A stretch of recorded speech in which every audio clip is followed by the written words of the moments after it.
Welcome to another edition of the Pace Report. I'm Brian Pace reporting live here at SOB's here in New York City. Vocalist Chinah Blac has been on the cusp of R&B, soul, and rock. Chinah's also paid her dues as well, being the background vocalist for the likes of Raheem DaVaughn, Jill Scott, and Erykah Badu.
It's interesting because when I first met you 2 years ago, you were doing the whole Jill Scott, Erykah Badu, Raheem DaVaughn, and now we're into full-time Chinah Blac.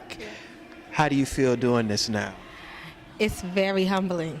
It's very humbling, I would say. Very humbling financially, artistically. It is, because you're constantly you're constantly evolving and reinventing, because you want to stay you still want to still have your own separate thing, and then sometimes something happened when somebody else might have caught wind of what you was doing, and then they do it on a bigger scale, and you're like, now I got to start over and reinvent again.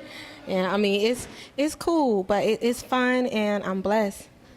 I'm blessed abundantly. I don't have everything I want right now, but I have exactly what I need, and I'm good. You know, it's interesting because you have all of this classical training as a vocalist, and you can definitely see it on stage. And there are only a handful of contemporary rock and soul musicians that can do that. Pat Benatar is one of them. Mm-hmm. I want to know how you've been able to mesh both the rock and the soul component together, because the last time I saw that was with a group called LaBelle, and they did it very well in the 70s. It's just something that I guess flows through me. You know, I was classically trained through high school and college, so that's always, those trainings always stick with me.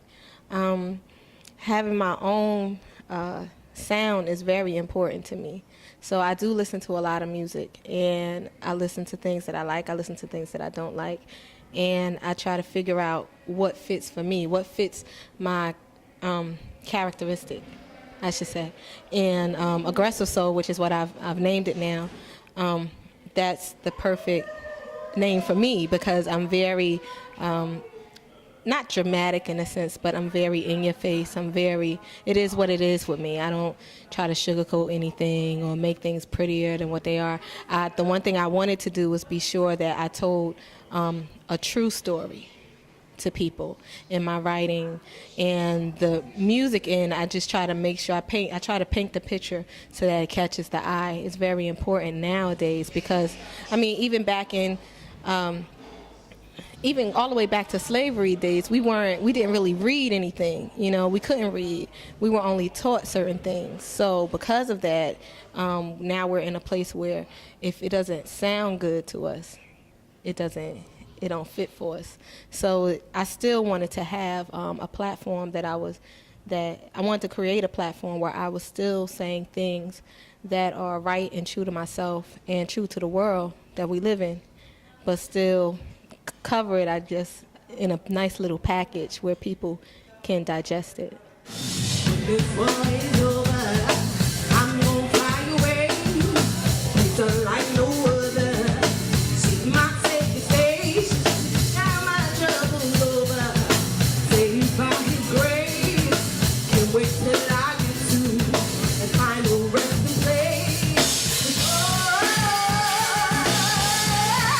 I know it's you.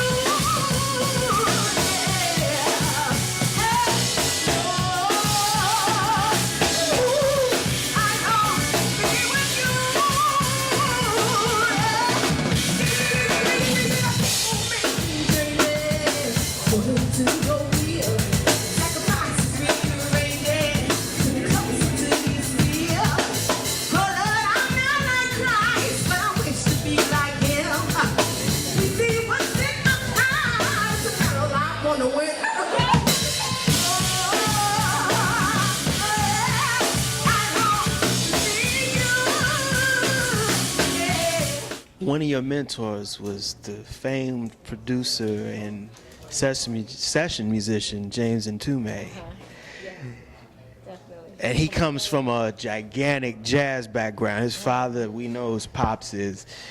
Tell me about your relationship with you and James. Me and James, me and Toombs, that's like, that's Baba. He brought me in and took me under his wing. I used to I remember going with him when he was doing New York Undercover. And a lot of people don't know that those artists that were performing those songs, he was going back into the studio and recutting all of that with Night of Natalie's. Yeah, the Night of Natalie's. He would go into the studio and actually recreate the music and then have the artist come in. So a lot of people don't know that, and I was blessed to be able to sit under him and watch for a very long time. He's one of the best songwriters just the delivery, the concept, the placement is just second to none when it comes to producers of that era. Another one, Valerie Simpson, is another one. That's the writing of the music at that time was so important to the music. So, I was able to sit under him and he teach me and different things, teach me how to record fast. His teachings made me a lot of money. I would say that as a background singer because because of him, I was able to come into the studio and not waste time.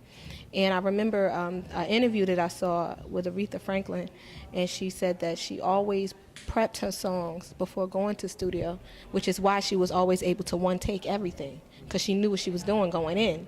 And when you know what you're doing going in, you save money and you save time.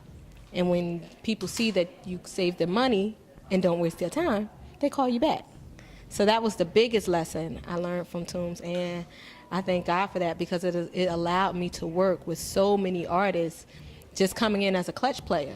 Like they would have background singers, something would happen. When my first gig with the Dave Matthews Band, I got that gig because Cindy Mizell got pregnant, and they needed an immediate fill-in. And that was my first gig. I was very green, but I knew what to do. He taught me and gave me enough information that I knew to come in and just learn it fast.